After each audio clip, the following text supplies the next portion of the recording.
Bureau chief Ejaz Ahmad Tahir Awan मुहाजिर कौमी movement Shah Faisal zone की जानिब से यौम आशूर पर सिविल इमाम हुसैन का कैंप लगाया गया, जहां शाह फैसल टाउन के चेयरमैन गौहर खट्टक और मुत्तहदा कौमी मूवमेंट की MNA आसिया इसाक ने कैंप का दौरा किया। उन्होंने मुहाजिर कौमी मूवमेंट के जिम्मेदारान से मुलाकात की। उन्होंने सिविल के इंतजामात को सराहा और अवामी खिदमत के इस अमल को काबिल तारीफ करार दिया। ब्यूरो चीफ एजाज अहमद ताहिर अवान इंसान दोस्ती की अजीम मिसाल मशहूर समाजी कारकुन अब्दुल सत्तार ईधी को हमसे बिछड़े हुए आज 9 बरस बीत गए। वो तकसीम हिंद के बाद अपने ख़ानदान के हमरा पाकिस्तान आकर कराची में मुस्तकिल तौर पर आबाद हो गए।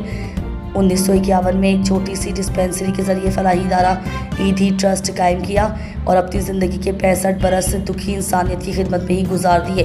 अब्दुल सत्तार ईधी को हुकूमत पाकिस्तान ने 1989 में आला तरीन खिदमात के एतराफ़ में सिविल अवार्ड्स में से एक निशान इम्तियाज़ के एजाज़ से नवाजा। गिनीज वर्ल्ड रिकॉर्ड बुक में भी उनका नाम दुनिया की सबसे बड़ी एम्बुलेंस सर्विस चलाने के बाइस शामिल था।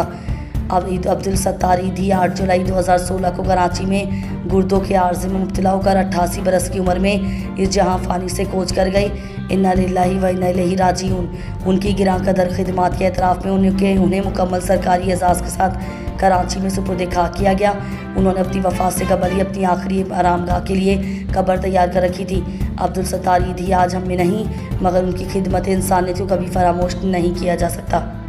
ब्यूरो चीफ एजाज अहमद ताहिर अवान कराची में बल्दिया उज़्मा KMC ने कब्रिस्तानों की रस्मी रजिस्ट्रेशन के अमल का आगाज़ कर दिया है। इस वक्त तकरीबन शहर कायद में 200 से ज़ायद कब्रिस्तान हैं, जिनमें से सिर्फ 38 कब्रिस्तान ही रजिस्टर्ड हैं। अब नई पॉलिसी के मुताबिक अब बाकी कब्रिस्तान फौरी तौर पर रजिस्टर्ड करवाए जाएंगे। KMC कराची ने कब्र की कीमत 14,300 रुपये मुकर्रर की है। इससे ज़ायद रकम लेने पर सख्त कार्रवाई की जाएगी।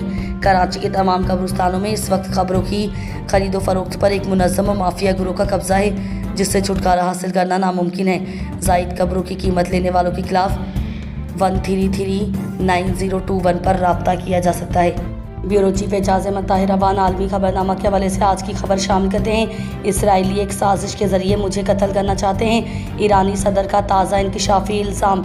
ईरानी सदर मसूद पेज़ेश्कियान ने इस बात का इंकशाफ किया है कि इसराइल, जिसके खिलाफ गुज़िश्ता माह ईरान ने 12 रोज़ तक जंग लड़ी थी, इस दौरान मुझे कत्ल करने की भरपूर कोशिश की थी। वो मुझे कत्ल करने की साजिश में बुरी तरह नाकाम हुए। मुझे कत्ल करने की मुबैना साजिश में अमरीका ने बल्कि इसराइल सर फहरिस्त था।